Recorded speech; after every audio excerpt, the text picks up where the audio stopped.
नमस्कार. महा M T व्हीमध्ये आपल्या सर्वांचं स्वागत आहे. मी चंद्रशेखर नेने, आंतरराष्ट्रीय घडामोडींचा अभ्यासक. माझ्याबरोबर योगेश व्हिडिओग्राफर आहेत. आजच सकाळी हाती आलेल्या बातमीनुसार रशियाचे अध्यक्ष व्लादिमीर पुटिन हे परत एकदा 5व्यांदा निवडणूक जिंकलेले आहेत आणि ते परत एकदा रशियाचे पुढच्या 6 वर्षाकरता अध्यक्ष म्हणून मनोनीत झालेले आहेत. त्यांना 87.14% मतं पडली. एकूण मतं जी होती, बरं मतं एकूण साधारण 72% लोकांनी मतं दिली, असा रशियन न्यूज मीडिया आणि रशियन सरकारची जी एजन्सी आहे त्यांनी सांगितलेलं आहे. म्हणजे याचाच अर्थ असा की पुढे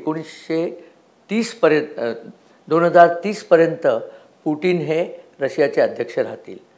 2029 साली ते याच्या आधीचा जोसेफ स्टॅलिन या क्रूरकर्मा हुकुमशहा रशियाचे जे अध्यक्ष होते त्यांचा विक्रम मोडीत काढतील. ते जितकी वर्ष होते रशियाचे अध्यक्ष, जवळजवळ 29 वर्ष ते होते अध्यक्ष आणि तो विक्रम मोडून काढून आता आपले पुटिन हे अध्यक्षपद जास्त वेळा करता राहील. अर्थात स्टॅलिन जेव्हा रशियाचे अध्यक्ष होते तेव्हा ते बृहत्तर रशियाचे अध्यक्ष होते. आत्ताच्या रशियाच्या जवळजवळ 2.5 पट मोठा देश तेव्हा होता. Union of Soviet socialist Republic हे त्याचं नाव होतं, USSR. तो 91 साली फुटला आणि त्यानंतर आत्ताचा जो रशिया आहे तो देश तयार झाला.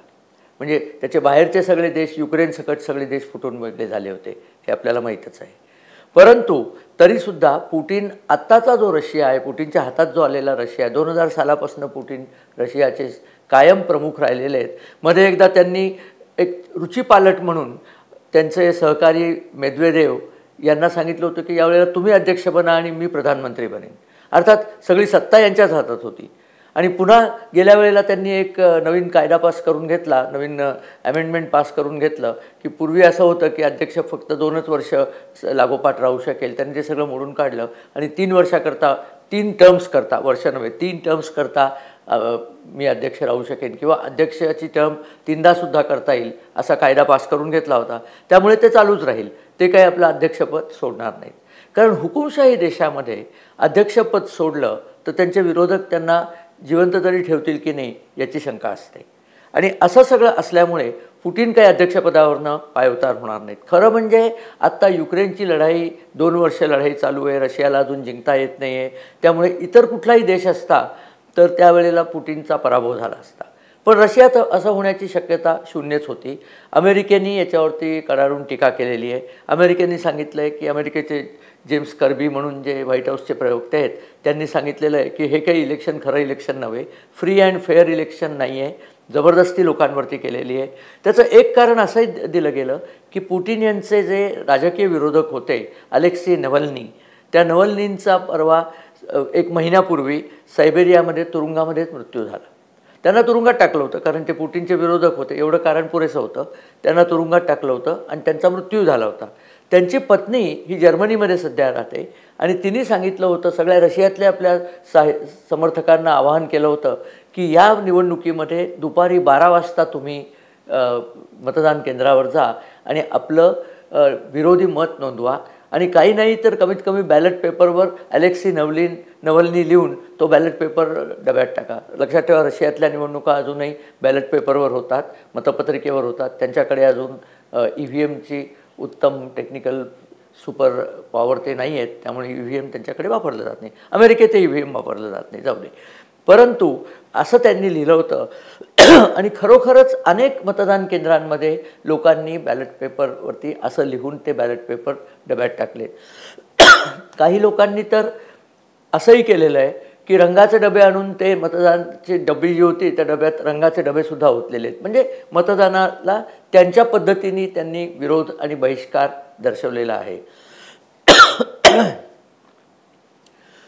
असं जरी असलं तरी पुटिनना 87% मतं मिळाली हे जाहीर झालेलं आहे. म्हणजे पुटिन काही तिथनं हटत नाहीत हे नक्की आहे. बरं, निवडून आल्यानंतर पुटिननी सांगितलं की अमेरिकेने याच्यावर टीका केली, त्यात काय वेगळं आहे, ते आपले शत्रूच आहेत, ते टीकाच करणार. युरोपने टीका केली तेही आपले शत्रू आहेत. म्हणजे नाटोच्या सदस्य देशांनी, नाटो म्हणजे North Atlantic Treaty Organization NATO, अमेरिकेच्या सहकाराने पश्चिम युरोपमधल्या सगळ्या देशांनी एकत्र येऊन ही संस्था स्थापन केली, दुसऱ्या महायुद्धानंतर लगेचच स्थापन केली रशियाला विरोध करण्याकरता. मग रशियाने आपल्या मित्र देशांची संस्था तेव्हा बनवली होती, त्याला वॉर्सा पॅक्ट कंट्रीज म्हणतात. तेव्हा पोलंड रशियाच्या बाजूनी होता, त्यामुळे पोलंडच्या राजधानी वॉर्सामध्ये त्यांचा करार झाला होता की नाटोला विरोध करायला रशिया आणि त्याचे मित्र सगळे होते. आता ते सगळे मित्र सोडून गेलेले आहेत. आता रशियाबरोबर फक्त त्याचा एक बेलोरशिया नावाचा मित्र आहे तेवढाच उरलेला आहे, बाकी सगळे वेगळे झालेले आहेत. त्याच्यातले काही तर नाटोला जॉईन करायच्या तयारीत आहेत. युक्रेननी नाटोला जॉईन करायची इच्छा प्रदर्शित केली होती, हे त्या युद्धाचं एक प्रमुख कारण आहे. अमेरिकेने बहुतेक युक्रेनला चिथावणी दिली होती की तुम्ही आता नाटोमध्ये या. नाटोमध्ये येण्याचा अर्थ काय असतो आपण समजून घेतलं पाहिजे. नाटोच्या कलमांमध्ये 5वं कलम असं सांगतं की आपल्यापैकी एकाही देशावरती जर हल्ला झाला तर सगळ्या देशांवरती तो हल्ला झाला असं समजून सगळ्यांनी एकत्र येऊन त्या हल्ल्याचा प्रतिकार करायचा आहे. ही रशियाविरुद्धची फळीच बांधलेली होती, त्यामुळे असं केलं होतं. पण त्यामध्ये काय झालं होतं की युक्रेन समजा जर नाटोमध्ये सामील झाला असता आणि रशियाने हल्ला केला असता तर हा हल्ला नाटोच्या सदस्याच्या भूमीवर झाला म्हणून सगळ्यांना आपलं सैन्यसुद्धा पाठवायला लागलं असतं, नुसती मदत करून काम थांबलं नसतं. अमेरिकेला आपलं सैन्य तिथं उतरवायला लागलं असतं. तर हे होऊ द्यायचं नव्हतं रशियाला, म्हणून रशियाने अगोदरच हल्ला केला आणि युक्रेनला बंदिस्त करायचा प्रयत्न केला. पण अमेरिकेने तत्काळ मदत करण्याचं ठरवलं. प्रचंड प्रमाणावर जवळजवळ 85 अब्ज डॉलरची मदत आत्तापर्यंत युक्रेनला अमेरिकेने केलेली आहे. इतर नाटोचे सदस्य जे पश्चिम युरोपातले देश आहेत, जर्मनीसारखे, त्यांनीसुद्धा ही मदत केलेली आहे. आणि हे सगळे देश सध्या महागाईमध्ये होरपळत आहेत, ते लक्षात ठेवलं पाहिजे. म्हणजे या मदतीची किंमत त्यांना अनेक तऱ्हेने चुकवावी लागते आहे. आणि त्या देशामध्ये सुद्धा मतदारांना असं वाटतं आहे की युक्रेनचं वाळणपण खूप झालं, हे विकतचं दुखणं सोडून द्यावं, असे बऱ्याच देशामध्ये आवाज निघत आहेत. अमेरिकेमध्ये आपल्याला माहीतच आहे, डोनाल्ड ट्रम्पने तर उघडपणे सांगितलं आहे आता डोनाल्ड ट्रम्प बहुतेक निवडणुकीला उभे राहू शकतील, कोर्टाने त्यांना परवानगी दिली तर ते बहुतेक जिंकतील असेच सगळे सर्वे सांगत आहेत. जो बायडन काही यावेळेला जिंकणार नाही जर ट्रम्प समोर असले तर ट्रम्पने आत्ताच सांगितलं आहे की मी राज्यावरती आलो की हे युक्रेन नाटो वगैरेंची मदत बंद करणार आहे. अमेरिकेचं बघावं, पुष्कळ झालं या लोकांचं बाळणपण, अशा प्रकारचं भूमिका त्यांनी घेतली आहे. आणि ती भूमिका अमेरिकन मतदारांना पसंत पडली आहे. आता हे होईपर्यंत स्वीडन, नॉर्वे, फिनलँड हे जे तटस्थ देश होते ते सुद्धा नाटोमध्ये जॉईन करायला निघाले. स्वीडन जॉईन झालेला आहे, फिनलँड जॉईन झाला, नुकताच जॉईन झालेला देश फिनलँड आहे. आणि आता एक वाईट बातमी अशी आहे की फिनलँडच्या सीमेवरती रशियाने आपलं सैन्य तैनात करायला सुरुवात केली आहे. आणि पुटिननी निवडणुकीच्या नंतरच्या भाषणात जे काही सांगितलं ते फारच धोकादायक आहे. त्यांनी सांगितलं की फिनलँड इतके दिवस न्यूट्रल होता म्हणून आम्ही त्याच्याकडे लक्ष दिलं नव्हतं, परंतु आता तो आमच्या शत्रूच्या कळपात सामील झाला आहे, तेव्हा आम्हाला तिथे आमचं सैन्य पाठवणं आवश्यक आहे. त्यांनी सैन्य पाठवलं आहे फिनलँडच्या विरोधामध्ये. आणि तिथे दहशतवाद करणारी किंवा नासधूस करणारी सगळी शस्त्रसामुग्रीसुद्धा त्यांनी तिथे पाठवलेली आहे. म्हणजे उद्या जर त्यांनी ठरवलं फिनलँडवरती हल्ला करायचा तर त्यांना तो अतिशय त्वरेने हल्ला करता येईल. आणि जर फिनलँड पडलं तर तिथे अनेक छोटी छोटी नाटोमध्ये सामील झालेली राष्ट्र आहेत, लाटविया आहे आणि इतर 3 राष्ट्र तिथे आहेत, त्या राष्ट्रांनासुद्धा धोका उत्पन्न होतो. त्यामुळे आता युरोपची परिस्थिती अधिकाधिक स्फोटक बनत चाललेली आहे. बरं, हे होत असेपर्यंत रशियाची गॅसची पाईपलाईन जी होती जर्मनीत जी जात होती, नॉर्ड स्ट्रीम 2 आणि नॉर्ड स्ट्रीम 1 अशा 2 प्रचंड मोठ्या पाईपलाईन होत्या. त्यातली नॉर्ड स्ट्रीम 2 पाईपलाईन संपूर्णपणे उडवून टाकलेली आहे. आणि आता असं सिद्ध झालं आहे की ती अमेरिकेच्या मदतीने ब्रिटनच्या कमांडोजनी उडवली.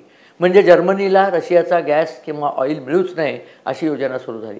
तरी अजून नॉर्ड स्ट्रीम 1 मधला एक पाईपलाईन शिल्लक आहे बरं का, सगळीच्या सगळी काही गेलेली नाही आहे. परंतु आत्ता तर जर्मनीला रशियाचा गॅस मिळत नाही, मग जर्मनी गॅस कुठनं घेतो? सध्या जर्मनी नॉर्वेमधनं गॅस घेतो, पण तो महाग पडतो आणि पुन्हा एकच सप्लायर आहे, त्यामुळे किमतीवर नियंत्रण नसतं. जर्मनी हे मॅन्युफॅक्चरिंग राष्ट्र आहे. युरोपचं आर्थिक सर्वात सबळ राष्ट्र म्हणजे जर्मनी. आज त्या जर्मनीमध्ये गेले 2 क्वार्टर्समध्ये म्हणजे 3-3 महिन्याचे जे तिमाही असते त्या 2 तिमाहीमध्ये कंटिन्युअसली त्यांची ग्रोथ रेट, त्यांचा GDPचा वाढीचा दर उणे राहिलेला आहे. याचा अर्थ जर्मनीमध्ये खात्रीने मंदी आलेली आहे. इंग्लंडमध्येही तेच झालेलं आहे. या सगळ्या लोकांना जो स्वस्त गॅस मिळत होता, ज्याच्या जोरावर हे स्वस्तामध्ये मॅन्युफॅक्चरिंग करत होते, कारण काहीही मॅन्युफॅक्चर करायला शक्ती लागते, ऊर्जा लागते. आणि जर्मनीने तर आपले आण्विक ऊर्जा केंद्र बंद करून टाकली होती पर्यावरणाचं नाव देऊन.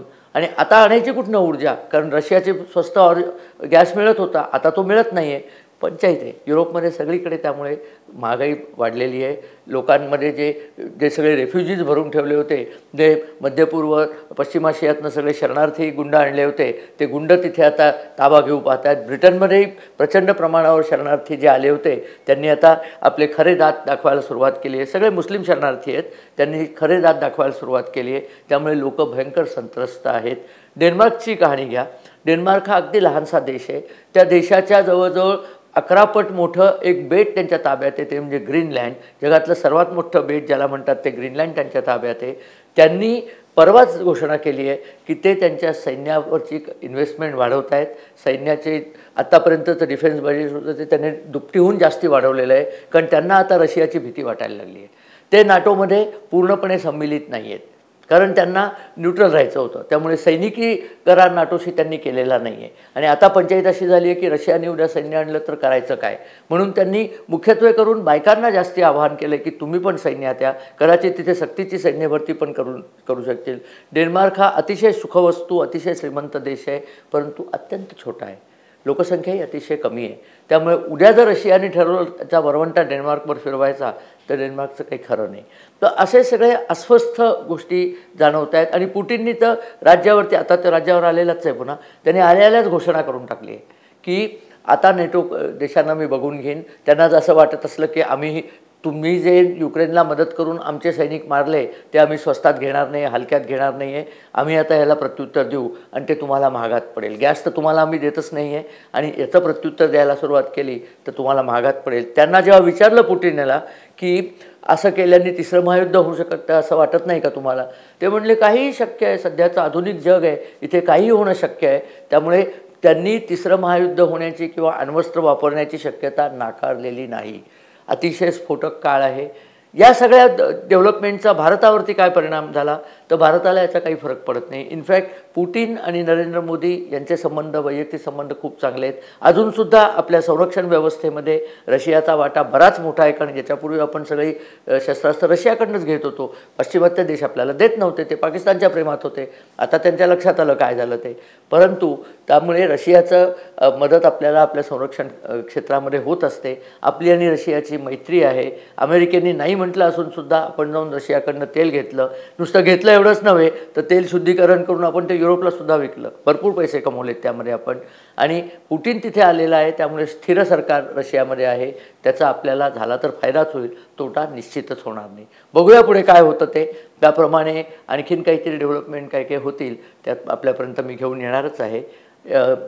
तुम्हाला जर हा व्हिडिओ आवडला तर आपल्या मित्रपरिवाराबरोबर शेअर करा, आमच्या चॅनलला सबस्क्राईब करा आणि बेल आयकॉन जर अजूनपर्यंत दाबलं नसलं तर बेल आयकॉन दाबा, म्हणजे आमचे व्हिडिओ आले की लगेच आपल्याला त्याची बातमी मिळेल. आणि हो, आपले जे कमेंट्स असतात त्या नक्की येऊ द्या. आपल्या सूचनांचा आम्ही आदर करतो. त्यातल्या काही सूचना मला वाचून दाखवायच्या आहेत. सॅम लिहितात, हे सगळं मी CAA कायद्यावरती, नागरिकता संशोधन विधेयक, त्याच्यावरती मी बोललो होतो गेला व्हिडिओ, त्याच्याबद्दल लिहिले सॅमनी. हा कायदा उशिरा का लागू केला, भाजपने हिंदू मते वाया का घालवले, कारण समजले नाही. 71 साली पूर्ण चुकलं होतंच. अगदी बरोबर आहे. 71 साली आपल्याला संधी असूनसुद्धा आपण हिंदूंच्या भल्याकरता काही केलं नाही. तेव्हा काँग्रेसचं सरकार राज्यावरती होतं. दुर्दैवाने आपल्या बाजूनी काही तेव्हा झालेलं नाही. परंतु आताच्या सरकारने हा कायदा आत्ता आणला आहे. हिंदीमध्ये एक म्हण आहे, देर आयत दुरुस्त आयत. कदाचित त्यांना हा कायदा आधी आणणं जमलं नसेल, काय कारण आहेत मलासुद्धा माहीत नाही. पण ज्या वेळेला हा कायदा आता लागू झालेला आहे त्याचे फायदे आपल्याला मतांमध्ये जरी दिसले नाहीत, म्हणजे मतांमध्ये दिसतीलच बहुतेक, मतांमध्ये जरी दिसले नाहीत तरी देशाच्या नागरिकांना यांनी एक प्रकारचं चांगलं वाटेल. बहुसंख्य नागरिक भारतातले ते या कायद्याला निश्चितपणे खुश झालेले आहेत. विशाल कोठेकर लिहितात, नेने सर, सीमा हैदर हिला पण भारताची नागरिकता मिळेल का, याच्यावर तुमचं मत काय आहे. इंटरेस्टिंग प्रश्न आहे. तिला मिळणार नाही, कारण ती आता परत पाकिस्तानात गेलेली आहे आणि ती आधीची मूळची जरी हिंदू असली तरी तिने मुस्लिम धर्म स्वीकारलेला आहे. तिचा नवरा पाकिस्तानी आहे, तर तिला काही या कायद्याचा लाभ मिळणार नाही. युजर म्हणून जे आहेत त्यांनी एक प्रश्न विचारला आहे, मागे भारतामध्ये जम्मू काश्मीरमध्ये लिथियमचं भांडार सापडलं होतं. मी त्याच्यावर एक कार्यक्रमही केला होता. त्या बाबतीत पुढे काय झालं ते समजलं नाही. त्या लिथियमची क्वालिटी काय आहे, लिथियमची फिल्ट्रेशन प्रोसेस काय आहे व कधीपर्यंत लिथियम बॅटरीच्या रूपात आपल्या कामी येईल, कृपया मार्गदर्शन करावे. मी तेव्हा पण सांगितलं होतं, या लिथियमची खाण सापडून काम संपत नाही. त्याचं शुद्धीकरणाचे कारखाने काढायला लागतात. भारत त्यात नवा आहे, भारताचे त्याच्यात प्रयोग चालू आहेत. 5 ते 6 वर्ष त्या लिथियमला वापरण्यायोग्य करण्यात जातील, हे मी तेव्हाही सांगितलं होतं. अजून त्याला काही वेळ लागेल. आत्ताच 1च वर्ष झाले सापडून, अजून 4-5 वर्ष तरी आपल्याला वाट पाहायला लागेल. परशुराम काळोखे लिहितात, नमस्कार सर, भारत पाकिस्तान ज्यावेळी वेगळा झाला त्यावेळी भारताचं हिंदू राष्ट्र म्हणून घोषित करायला पाहिजे होतं, पण तेव्हा आपली चूक झाली. त्यावेळी राजकीय पक्ष हिंदू धर्माच्या विरोधात होता का? हो, राजकीय पक्ष तेव्हाचा जो प्रमुख राजकीय पक्ष काँग्रेस होता तो निश्चितप्रमाणे हिंदूंच्या विरोधात होता आणि स्वतःची वोट बँक सुरक्षित राखण्याकरता भारतातले जे तेव्हा 3 ते 4 कोटी मुस्लिम होते त्यांनी आवर्जून भारतात राखून घेतलं.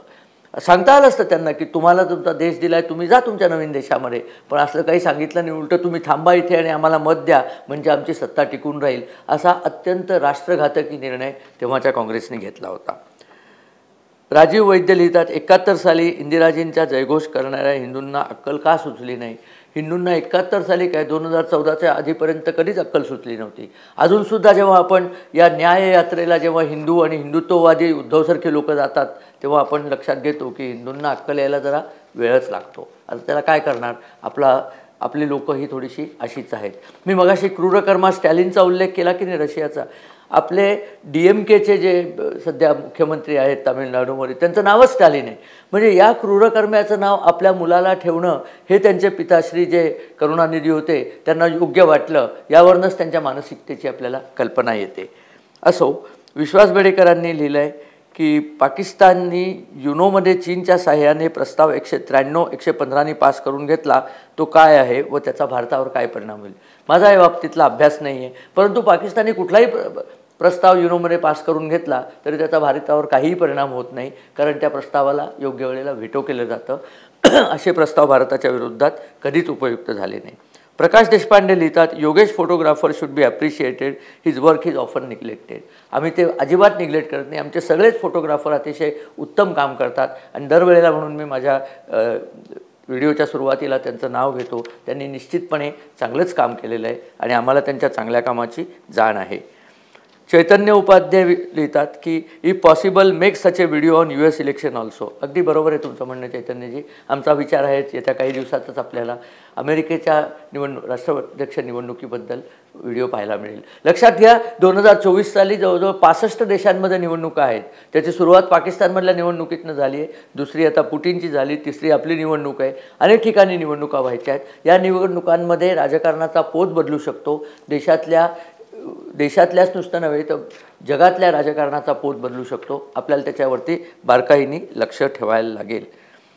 मनीष तोताडे लिहितात, सर तुमचं विश्लेषण एकदम सहज आणि सोपं आहे, पण CAAमुळे भारताच्या लोकसंख्येवर विपरीत परिणाम होणार नाही का? अहो, CAAमुळे टोटल परिणाम होईल ती माणसं 1 लाख आहेत. आपण 134 अब्ज लोक आहोत. आपल्याला काही चिंता नाही आहे, असा आपल्यावरती काही परिणाम होत नाही. उलटं त्या माणसांना एक चांगलं आयुष्य दिल्याचं आपल्याला समाधान मिळेल. हे एक सत्कृत्य केलेलं आहे. काँग्रेसनी केलेल्या फाळणीच्या पापाचं हे थोडंफार परिमार्जन आहे.